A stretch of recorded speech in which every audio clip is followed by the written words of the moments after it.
So it looks as though Congress has failed at their job again to keep the government open. All right, I'm going to talk about that today, in particular about Social Security. What happens when the government shuts down in terms of your Social Security check, getting access, filing for retirement, disability, and all that kind of stuff. If you're new to my channel, my name is Ed Weir. I ran the third business Social Security office in the country. Let's go ahead and get into it. Yes, it looks as though Congress is just, yeah, it's when I worked at Social Security, we closed down several times. And I was a sergeant in the Marine Corps in the 80s, we closed down several times.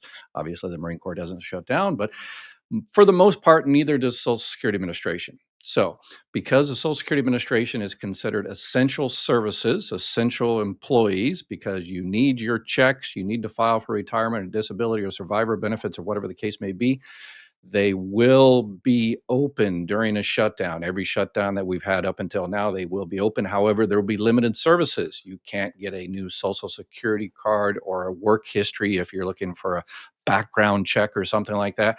And probably one of the big things going on right now is because of the budget cuts for decades. And I'm going to be talking about that today. There's been a kind of a concerted effort over the last 40 plus years to close down Social Security, actually since 1935. But anyway, a very concerted effort over the last 40 years to close down, to shut down, to privatize Social Security. I'm going to be talking about that today in today's live Q&A. So make sure you watch out of that, because it's a 40-year program. And over the next few months, they're about to pull the trigger unless we do something about it. So make sure you watch that video, the live today. I'm going to do a live Q&A on all things Social Security and Medicare retirement. Make sure you get all your benefits you're entitled to.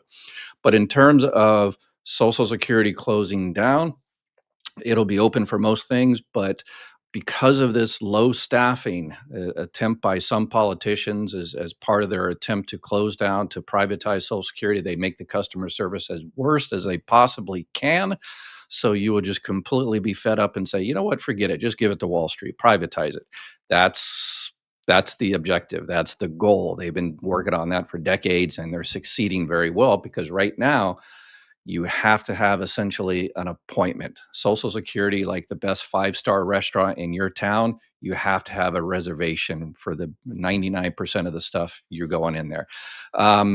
As part of the policy, the commissioner came out and said, if it's a dire need type thing, okay, the offices will be able to, help you right then. But there's a lot of latitude given to the particular offices. And I know we used to help everybody that came into our office. If you stepped your foot in the door at 4 o'clock, then we helped you out that day. Unfortunately, some offices don't do it that way, and that's it's an unfortunate, it's terrible customer service. So, but if there's a shutdown, Social Security offices will be open except for the Social Security cards. But most of the times, you can do your Social Security card online. Go onto ssa.gov, set up an account, and in terms of just a regular replacement of your Social Security card, you lost it, you washed it, or something like that, you can just get a replacement. If you need to change your name or something like that because you got married or divorced, unfortunately, you can't do that online, and you can't get a new card online as well. So make sure you. Number one, I've got a petition in the description down below to tell Congress to make sure they fund Social Security, because a lot of people don't understand the help they provide, you've already paid for. All of those decades you paid into FICA. So FICA includes Social Security and Medicare, the 6.2% for Social Security. Part of that, actually 1.2% of outlays, goes to get help when you need it. So you pay for help for 10, 20, 30, 40 years, and then now it's time for you to retire or file for survivor benefits or spouse benefits or Medicare or whatever the case may be. And there's nobody at the office to help you. They're waiting, you have to wait for 2 or 3 or 4 months. They don't pick up the phone. They give you wrong answers. Hey, if you need help with Medicare, Medicare Advantage, Medicare supplements, Part D plans, make sure you reach out to my partners at Chapter Medicare. I looked for a place that would help you all out, and Chapter Medicare knocked it out of the park. They've got excellent customer service. They look at every single plan in your area, and their help is always 100% free. Give them a call, and they'll see if they can help you out, and tell them Dr. Ed said hi. That's why I'm doing this live Q&A. So make sure you join my live Q&A, and we can make sure you don't make a mistake, and make sure the Social Security Administration is telling you everything that you need to know. Another thing in the news going on is there is this Social Security Fairness Act that is about to looks like it's gonna pass. I did a video on that yesterday, and the current calculations of how these are calculated for about 3% of the American population, the people that work for state, local, predominantly police officers, teachers, firefighters, the calculation that currently exists is not the best. It works probably about 70, 80% of the time. But what they're doing is they're throwing the entire baby out with the bathwater, and it's going to cost the other 97% close to $200 billion. It's going to drain the Social Security Trust Fund 6 months earlier. We're talking about more cuts sooner, more cuts. And because they're giving this rather than just redoing the calculation, which in this video I talk about how it actually should be calculated based on current the computer system and the current numbers that we have at the Social Security Administration, how it should be recalculated. But unfortunately, politicians being politicians, they trying to get their votes, and so they're just saying, okay, yeah, I agree, you've been penalized or whatever. We'll just go ahead and throw the whole thing out, and then the other 97% lose because they're not receiving essentially extra benefits. And you'll have to watch that video, and it explains the progressive bend points that a lot of people don't understand. Some people get a 35% replacement rate of what they paid in the Social Security. Some people get a 90% replacement rate of what they paid in Social Security. If you 90%, that's because you're a low income wage earner. 35% means did very, very well throughout your life. So people get a different percentage of benefits from Social Security based on how much they paid. And these 3% saying they should essentially receive more than people that did pay into Social Security all their lives.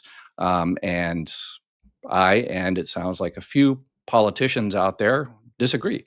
So I talk about that in that video. Um, I've had a lot of, I knew I was going to get a lot of comments on that video, a lot of hatred.